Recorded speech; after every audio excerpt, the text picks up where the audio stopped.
এখন যাচ্ছি the dark হেজে। আর গেম অফ থ্রোন যেটা বললাম যে ওয়েব সিরিজ ছিল, তারও শুটিং এখানে হয়েছিল। তো চলো আমরা যাচ্ছি ডার্ক হেজে। ঘুমিয়ে পড়েছিলাম, এতটা টায়ার্ড লাগছে না। সকাল 6টা 6:30টায় উঠেছি, 8:30 বাস ছিল, আর এখনো ঘুরছি। এখন প্রায় 5টা বাজে।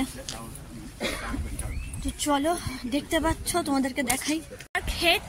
তো চলো এবার যাচ্ছি আমরা সামনের দিকে। দিচ্ছে দেখতে পাচ্ছ, আর এই দেখতে পাচ্ছ পিছনটা খুবই সুন্দর। এই শুরু হয়ে গেল ডার্ক হেজের রাস্তা। গাছগুলো কেমন পড়ে রয়েছে।